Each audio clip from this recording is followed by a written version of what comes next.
Good morning, everyone. Again, I want to apologize for wearing the mask today, but I am still suffering. It'll be, I guess, a month of this um, because the pollen, my illness, it's not a good combination. It's just not a good combination. So I want to thank you all for being with me. This is going to be a, a kind of dramatic um, podcast today. Um, I'm going to talk to you today this weekend on the March 22nd. It'll mark the 84th commemoration of the death of my uncle, Sergeant Thomas Purnell Foster. Now, I never met my uncle because he was gunned down and murdered in the streets um, well before I was born, when my mother was just 10 years old. Um, and yet, Uncle Purnell is weaved into who I am. I heard story after story about him. His photograph was on full display in our home, and so his story, his legacy became part of our family lore. The play by August Wilson, A Soldier's Story, was triggering for my mother. And she couldn't remember, she was only 10. So she couldn't remember the details about where it was or how it was. But she said that so much of the storyline in A Soldier's Story was similar to what she knew and understood about the death of her brother, Purnell. And so I went about, and then after we saw the play, the movie came out, and it again was really triggering for my mother, really triggering.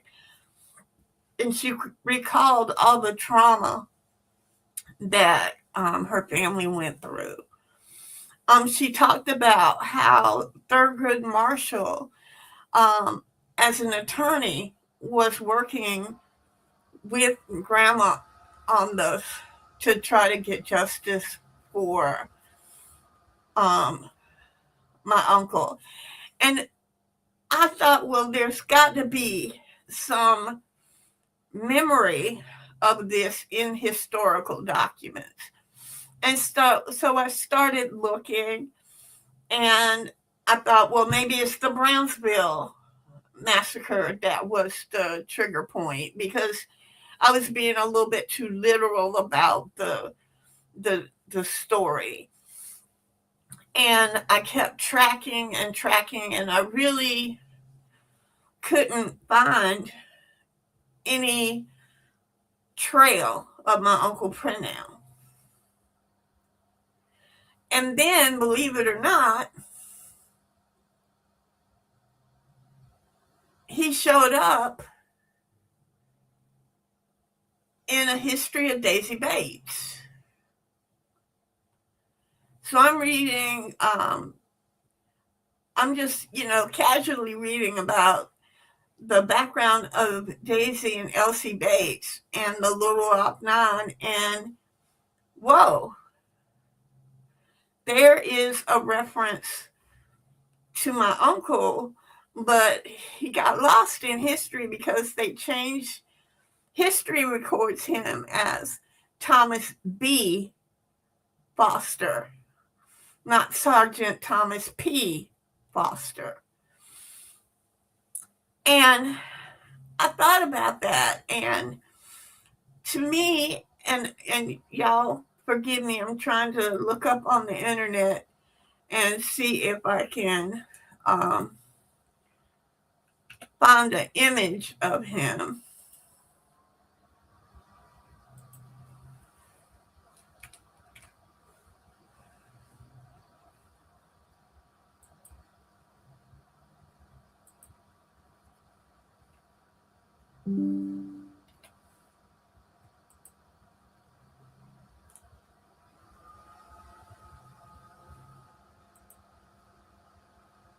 And I'm having a really hard time.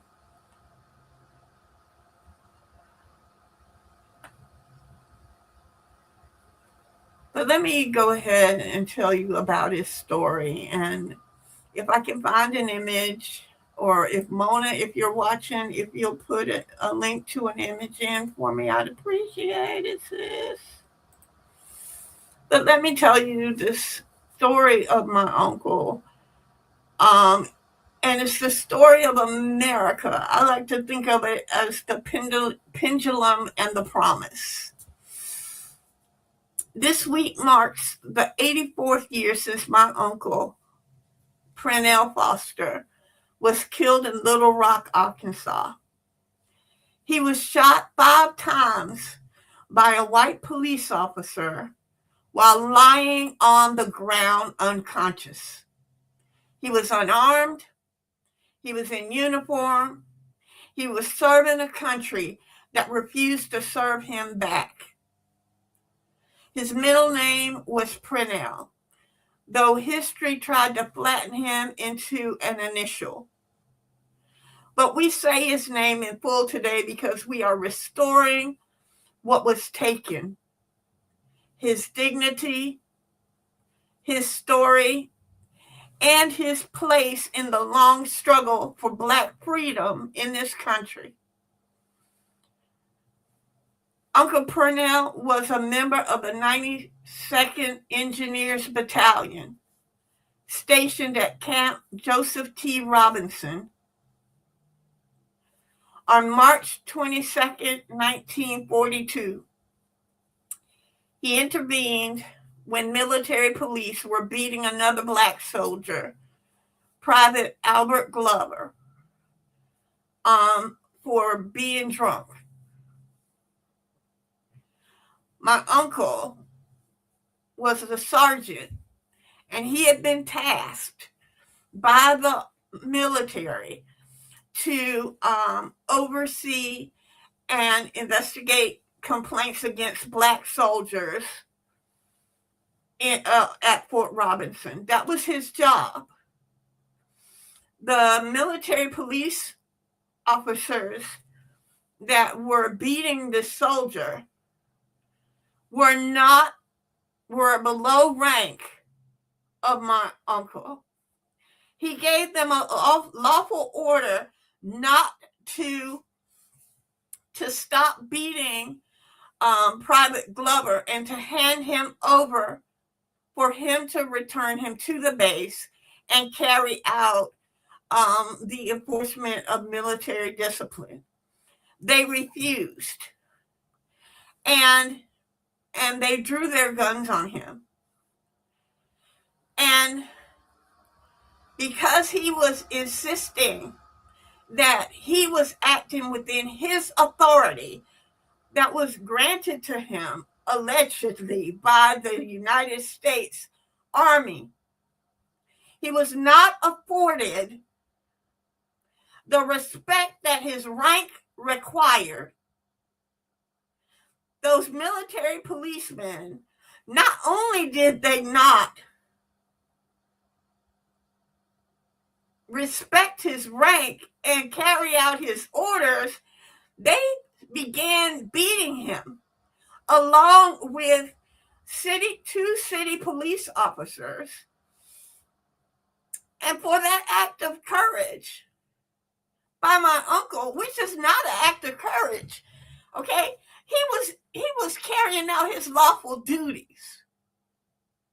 Carrying out your responsibilities under the law should not require courage.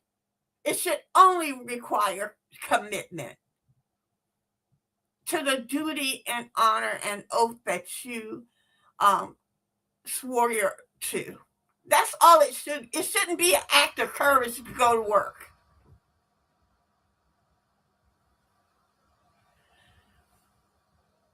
But because he insisted on his dignity, on his carrying out the orders that he had under his authority, because he would refuse to allow his dignity to be crushed, they beat him. They beat him unconscious. The two military police, knowing if they put hands on him too much, that they'd get in trouble, they turned instead as 400 community members, black and white, surrounded the incident as they took him and beat him in an alley. They knocked the city police officer, Abner Hay, beat him well, let me say, one eyewitness says that my uncle was whooping that ass of Abner Hay, beating him. That what one-on-one, he didn't stand a chance.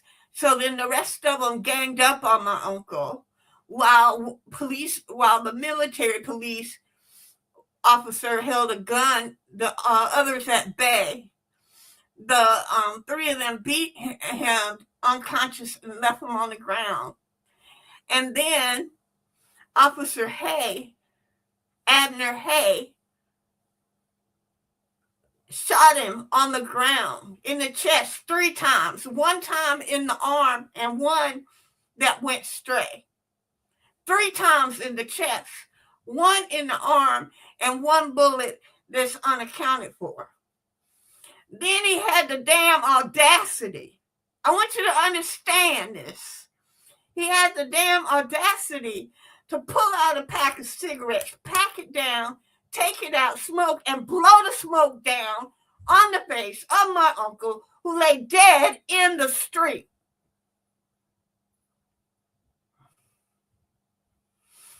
Eyewitnesses said he was riddled while lying on the ground. And Daisy Bates wrote these words in the Arkansas Press, calling his killing one of the most bestial murders in the annals of Little Rock tragedies. And you got to go and y'all know what Little Rock was like, okay? The federal government refused to act.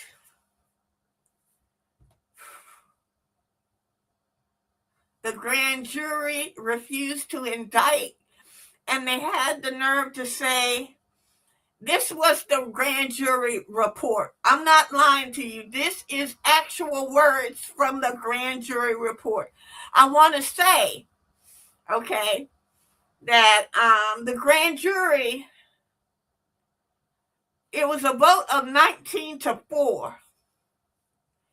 And I am interested in what those 4 white men who had the courage. Now that was courage.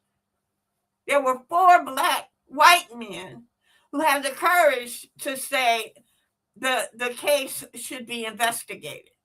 4, I wonder what happened to them and their families, because as you know, grand jury membership is anonymous.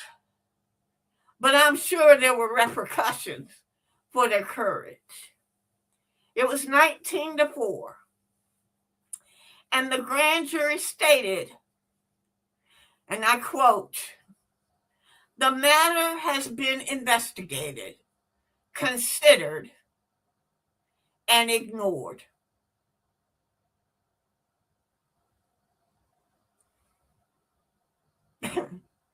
The matter has been investigated, considered, and ignored. I want that to seep in. Doesn't that sound familiar?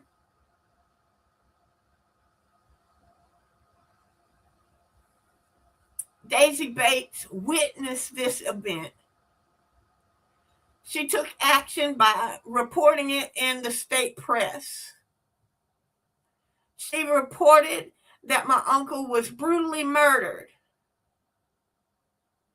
by an officer who clearly exceeded his authority and used unnecessary force because he had been questioned by a black man about how they were handling another black soldier under his authority.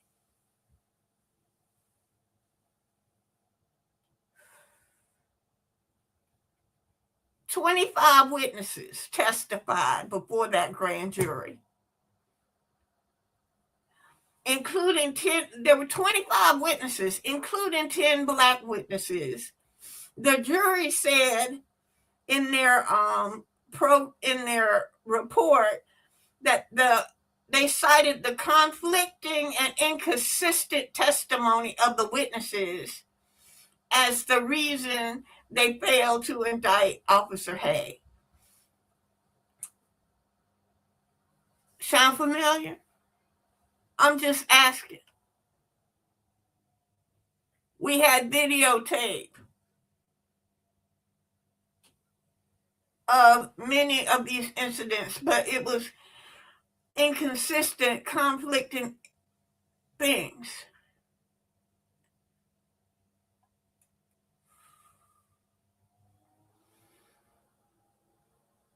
The community in Little Rock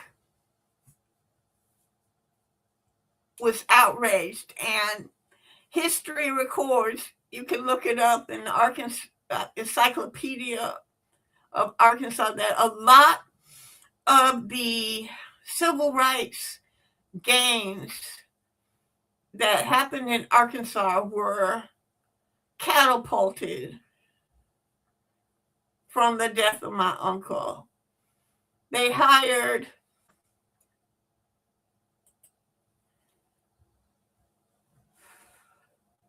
the city hired 8 black police officers as a result of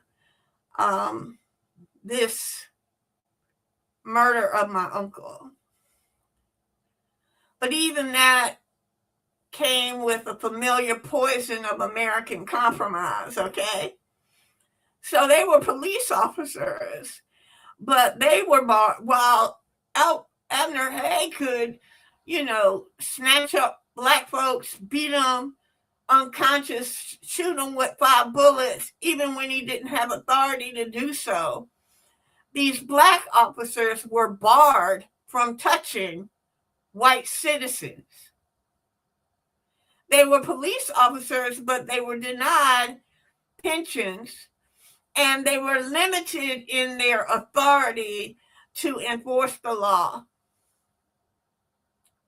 So while you can consider that the blood of my uncle swung it forward a little bit in Little Rock, it was only within the cage of white supremacy, what we are now calling Christian nationalism. And that's what brings me here today. We are approaching the 250th anniversary of America. And we got to tell the truth. America has always been a pendulum swinging between its highest ideals, with liberty and justice for all, its highest ideals. All men are created equal, its highest ideals.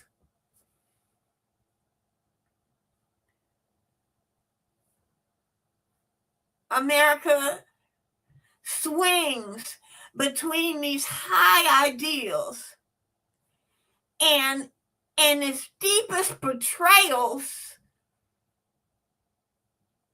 to people who aspire to those ideals.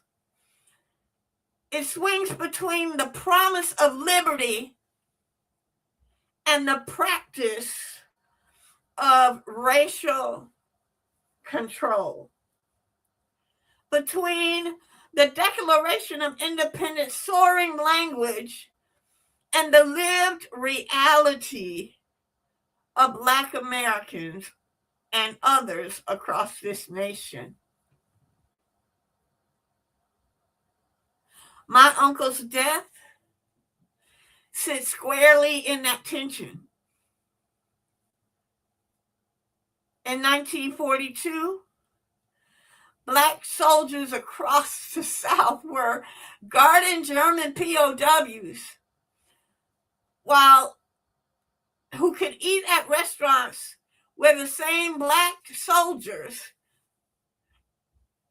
were barred from entering. The white POW prisoners were allowed to sit in the custom cars of trains, in the passenger cars, while those Black soldiers were segregated into the cargo cars. They were sitting at the front of the bus as prisoners, while the soldiers who defended this nation were sitting at the back of the bus. I wrote an article back in 2014 about my uncle that had been triggered by the deaths of Mike Brown and Eric Gardner. Triggered by the thought of Mike Brown lying in the street for 4 hours. They left my uncle in that alley until Black soldiers from Fort Robinson rolled in and rolled up and took him to the hospital. In the wake of Eric Garner's last words, "I can't breathe," in the wake of a nation pretending it didn't see what it saw,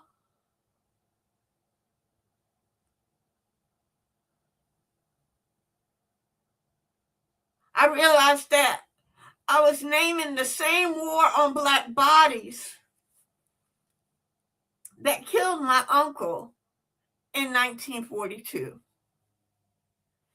The war against Black bodies, it didn't pause. It didn't soften. It didn't learn.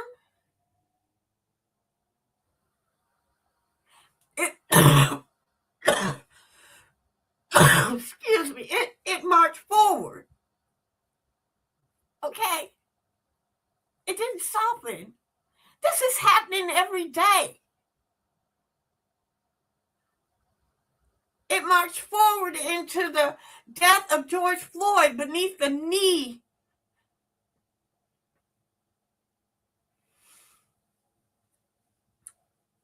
and it's crossed over because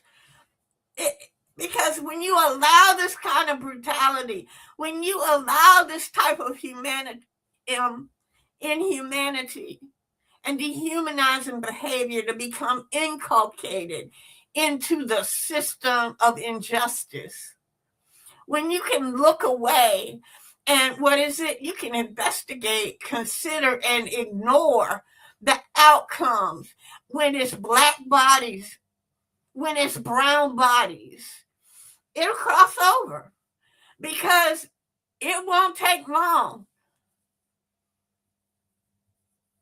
Now we are seeing the same type of brutality and immorality that killed my uncle in 1942, that killed Mike Brown, that killed Sonia, that killed George Floyd has now killed Renee Good and Alex Preddy, and the long list of names that this country is forcing us to memorize like scripture. How many people have died in ICE custody? Children, women, American citizens. History is already trying to erase their names, and it's already trying to forget that a black man named Keith Porter was killed by an ICE agent in Los Angeles at the beginning of the new year. Keith Porter, say his name. Keith Porter was killed by an ICE agent in Los Angeles on January 1st. His death barely made the news. It was swallowed up by the machinery of silence that always tries to erase state violence against Black people. But state violence under this regime is against all people. These names are not disconnected tragedies. These names are chapters in the same story, the same pattern, the same American design. And my uncle's killing in 1942 is part of that lineage, a reminder that the pendulum has swung back and forth, but the target remains the same.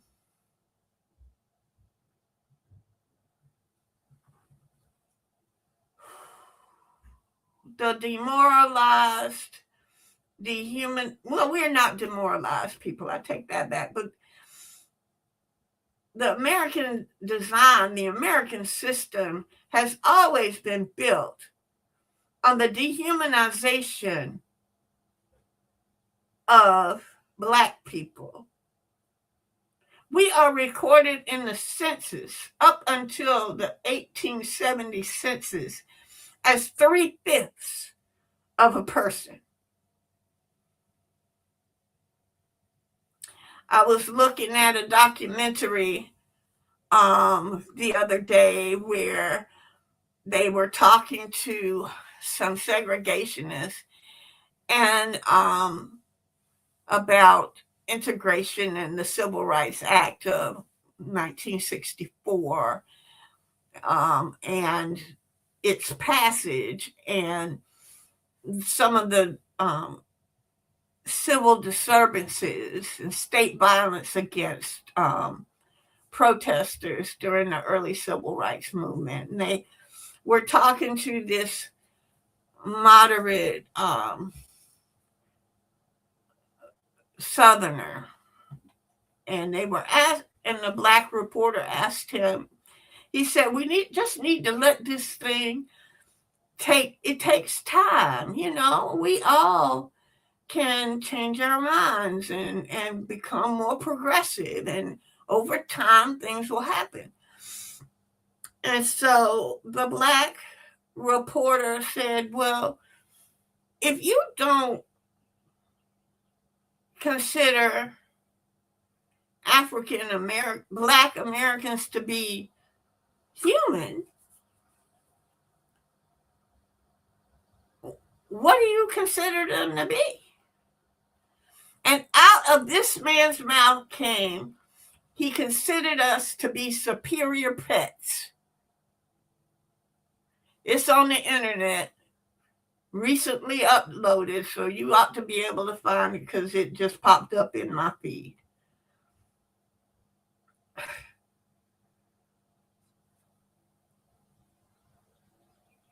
These people are not dead. And they pass that ridiculousness on.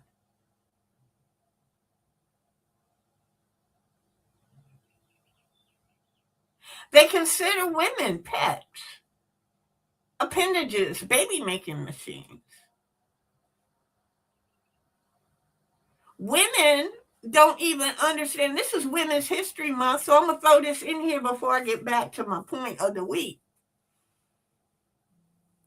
Women were either the property of their fathers or their husbands until 1972 when they were added to the Civil Rights Act. They couldn't own property. They couldn't even get a credit card. White women understand who you fighting for and who you fighting against. They couldn't get a credit card.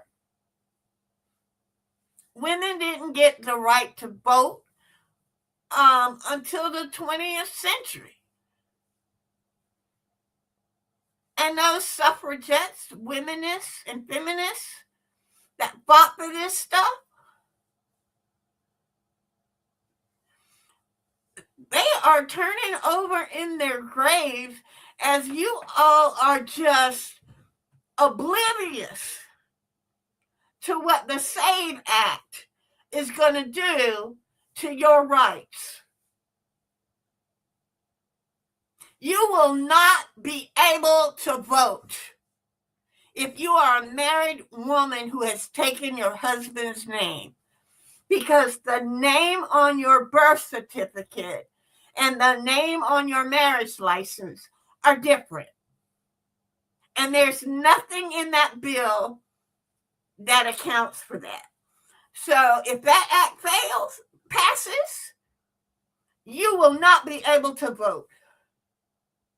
If you are a divorced woman who, because of poverty, didn't have the money to change your name back, because I don't know about where you live, but in North Carolina, it's $150 to change your name back just in the court fee.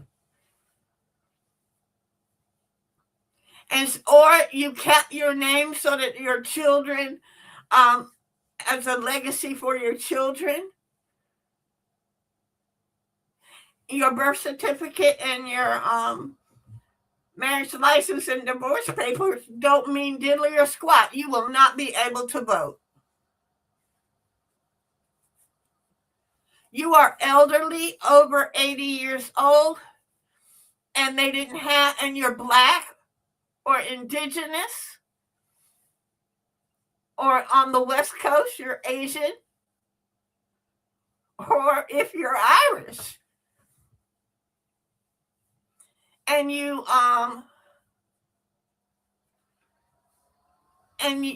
weren't born in a hospital, all you have is a Bible with your name recorded in it, you will not be able to vote.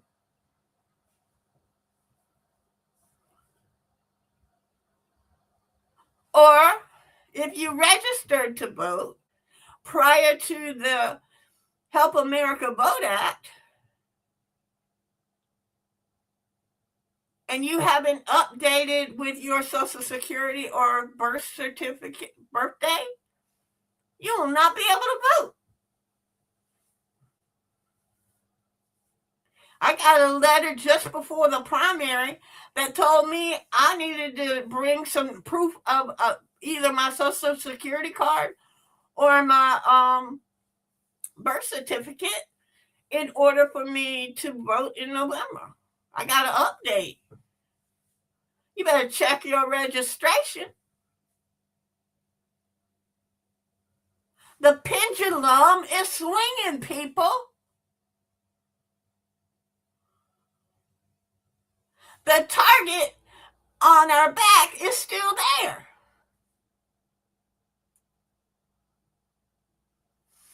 But here's another truth I want to tell you, okay? This is the truth that keeps us fighting. the ones that keep us telling our stories and preserving our own histories. Black people have always pushed the pendulum towards justice. We have always insisted that America live up to its own words. We have always been the moral engine of this democracy. But this time, we're asking you to step up and protect yourselves.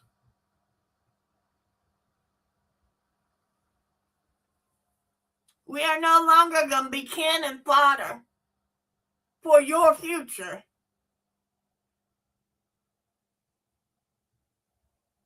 If it's not a shared future of prosperity, be clear there won't be none. I'm no longer going to sacrifice my children's future for your prosperity. My uncle, on March 22nd, 1942, he stepped up to protect another black soldier.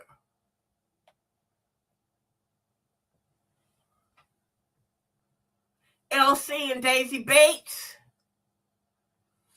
they stepped up and wrote the truth in the face of state power. Elsie and Daisy Bates remind me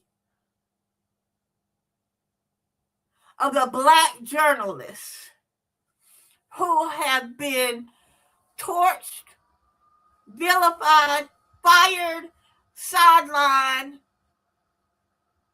because they are speaking truth in the face of state power. I think about Melissa Harris Perry, Joy Reid, Roland Martin, Don Lemon, and Robinson. I think about all these black truth tellers that have been sidelined in the face of state power. But just like Elsie and Daisy Bates, these warriors, these truth tellers are telling our truth. They have not been silenced.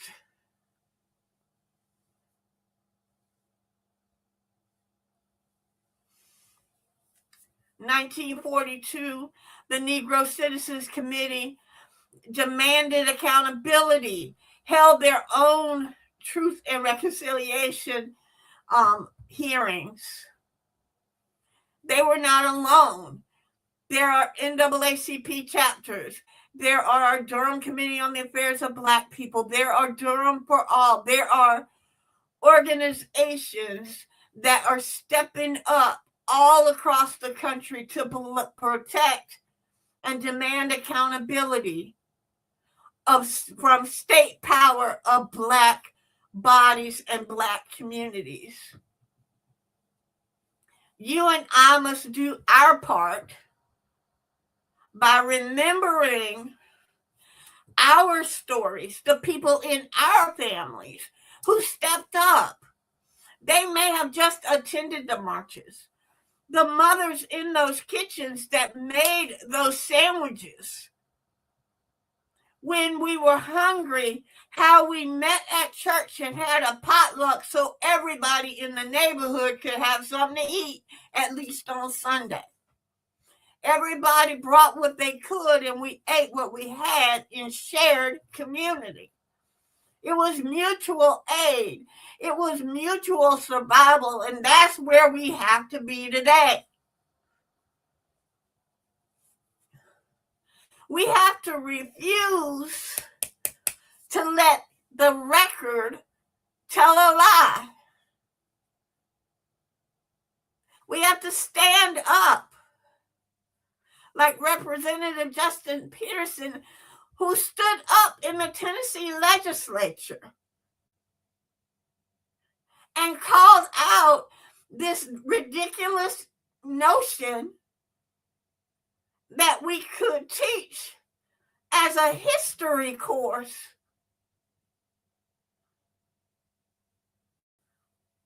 a Bible that was written to support Christian nationalism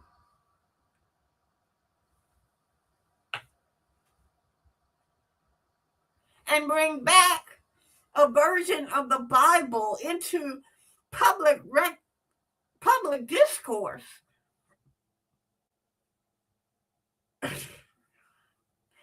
We have to refuse to let the record lie.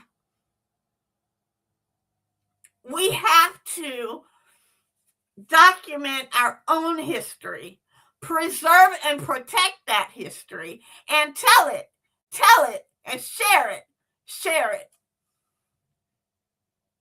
So, on this 84th anniversary, I honor my uncle, Thomas Purnell Foster, not as a footnote, not as a casualty, but as a hero and a witness to Black patriotism,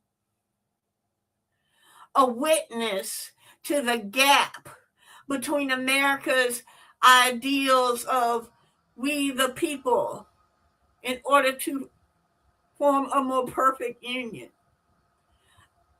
a witness to the American ideal that all men are created equal, a witness to the American ideal of liberty and justice for all, a witness to the ideal of freedom of speech and expression, of freedom of religion, of freedom to assemble, of freedom of press, of freedom to bring your redress of your grievances before the state powers, a witness to the cost, the bloody cost of Black patriotism, a witness to the unfinished work of justice. And as this nation approaches its 250th birthday, I say this: we cannot celebrate the promise without confronting the pendulum. We cannot honor the founding without honoring the fallen. And we cannot move forward without telling the truth about what was done to Black bodies in the name of order, in the name of law, and in the name of America. My uncle's story is part of that truth. My uncle's story is embedded in me. I am the living legacy of his history. I will not let it die. Today, as we carry forward, I also want to celebrate. I want to close us out with a celebration. There was a trial this week that I've been following,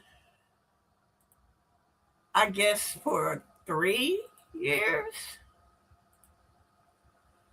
And it's out of Ohio.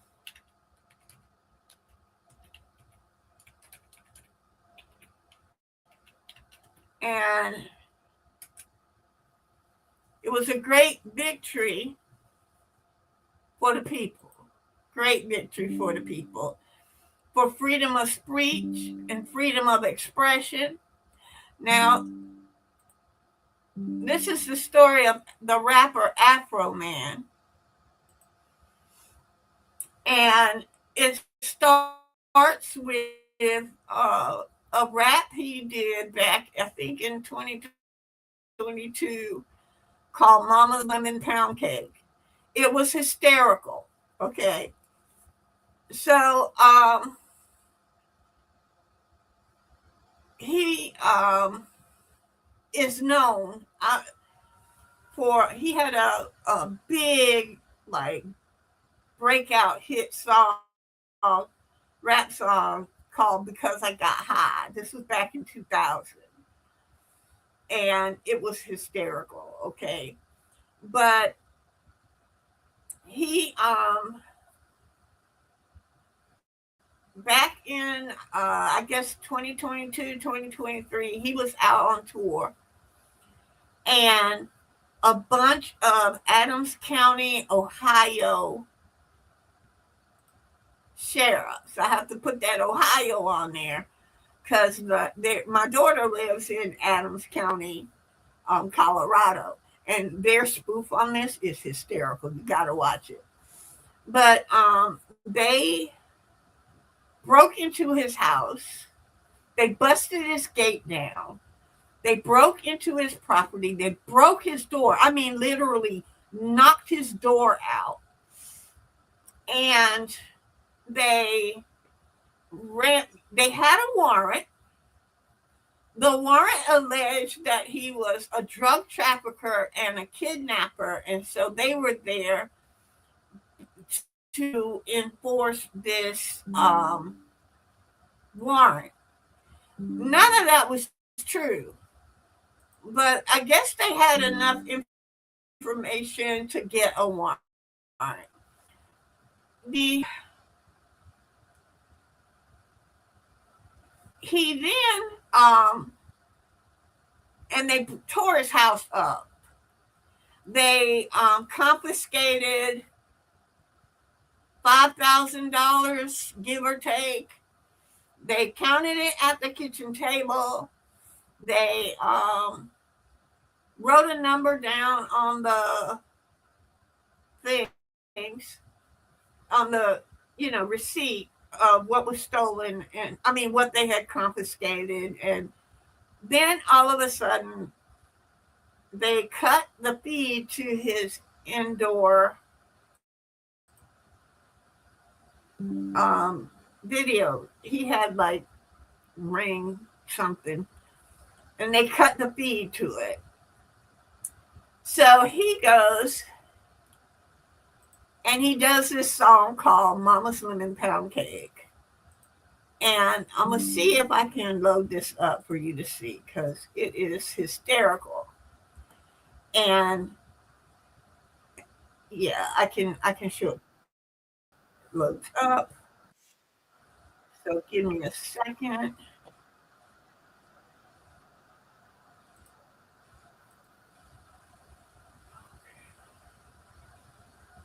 Give me a second, because I do want to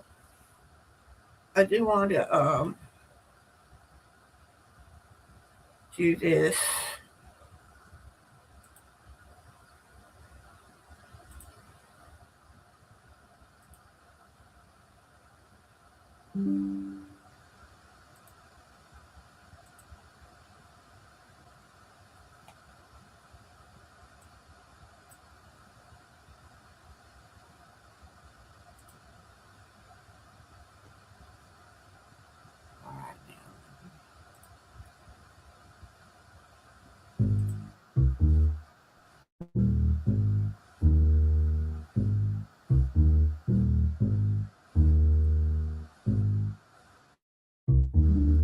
The Adams County Sheriff kicked down my door. Then I heard the glass break. They found no kidnapping victims, just some lemon pound cake. Mama's lemon pound cake. It tastes so nice. wanna put down his gun and cut him a slice. Of what? Of what? Lemon pound cake. He wanna put down his block. Lemon pound cake. Trending on TikTok. Lemon pound cake. He's a family guy. Lemon pound cake. The munchies because he got hot. Lemon pound cake. Pound cake. He's a Adams County sheriff. He's hungry and he's big as hell. He was sniffing for weed. Then he smelled another smell. What was that? Mama's lemon pound cake. It tastes so nice.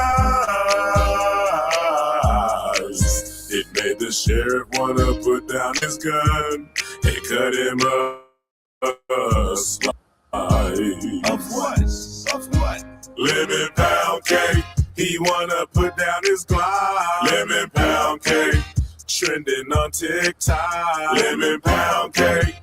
He's a family guy. Lemon pound cake. The munchies because he got high. Lemon pound cake. Pound cake. He sees my cake and my porno mag call boom boom. Something happened to his camera on the way to the evidence room. Mama's lemon pound cake. It tastes so nice. Make the sheriff wanna put down his gun and cut him a slice. Of what? Of what? Lemon pound cake. He wanna put down his Glock. Lemon pound cake. Trending on TikTok. Lemon pound cake.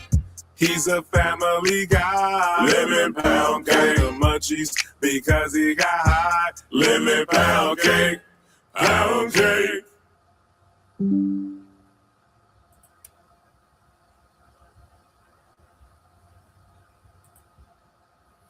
Okay, people. So Afro Man did another one about can you fix my gate? Can you fix my door?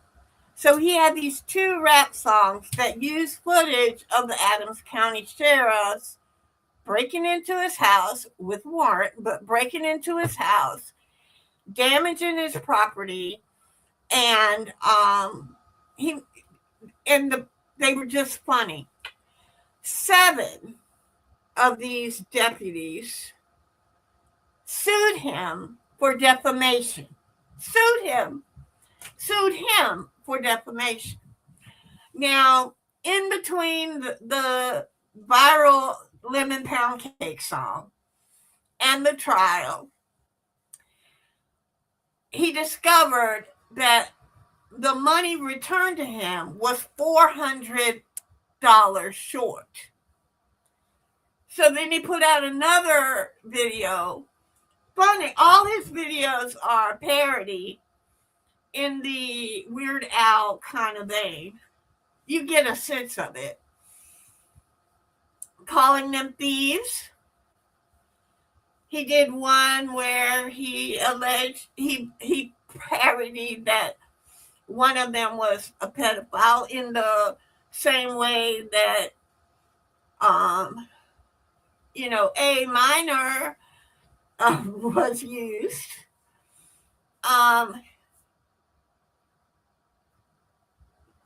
Some of the things he did were in bad taste, very bad taste, but they fell within freedom of expression and freedom of speech, because not defamation, because these were public officials, and the things that he parodied had some basis in the community.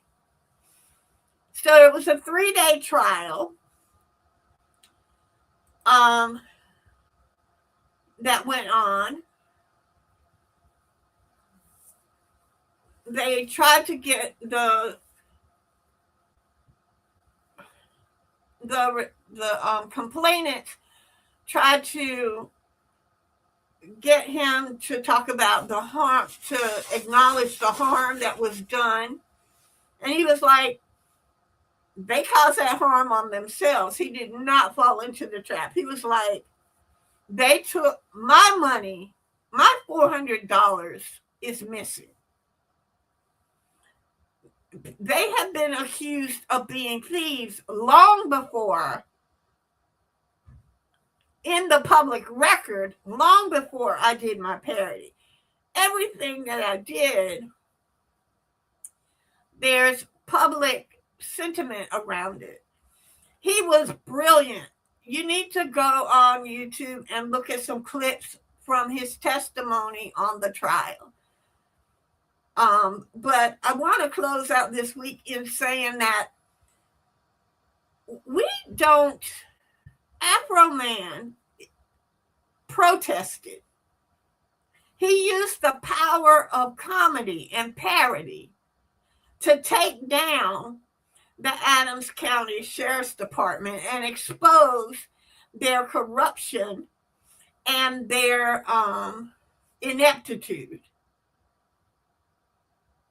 He didn't go to court. They took him. The irony is that he didn't take them to court. They took him to court because he did a parody song, Lemon Pound Cake. That song is hysterical. And so is the other one about You Broke My Gate. Those are funny. But those are the two. I want you to particularly watch those two. And how he took down the system, how he exposed the system in a joyful way. He got justice. So he is the living embodiment of doing justice brings joy and brings terror to the evil ones. This case expresses that perfectly. Perfectly.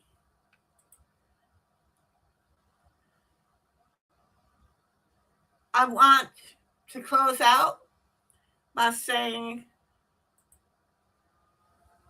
that we are still in a period of war. Not only does my uncle's death talk about, he was a soldier fighting in response to World War II. America was dragged into that war. We did not go in voluntarily entering into that war. We were attacked, and as a response to that attack, we joined war efforts. What is going on in Iran and in the Middle East is a voluntary act of bravado that is costing lives. It's not just costing lives in the Middle East, but it's also costing lives in Ukraine.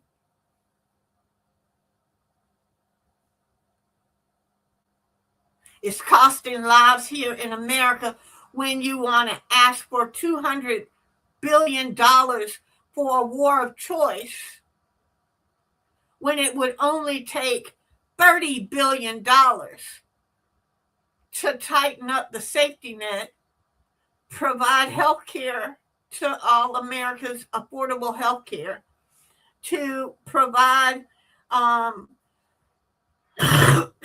food security to millions of Americans.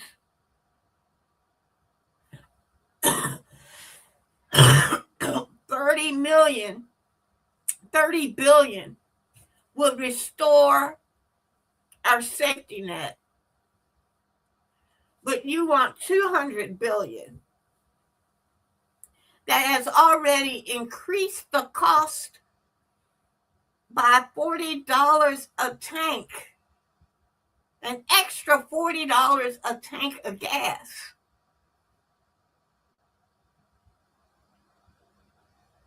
Thank God we're going into summer and spring. It's warming up.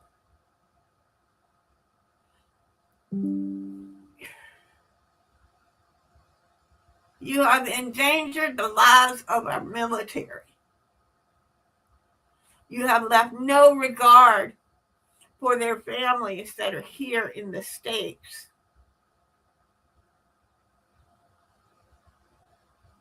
You have provided funding to our enemies to attack our allies.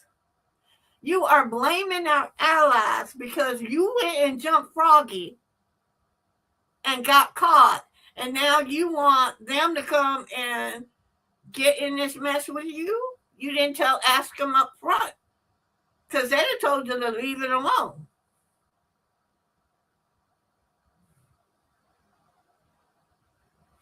We are still in the season of Lent and Ramadan. Prayers for the people of the Middle East.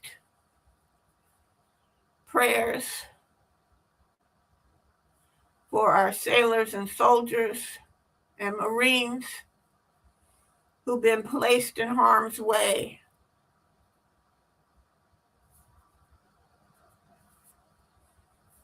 By a president who thinks they are idiots to serve.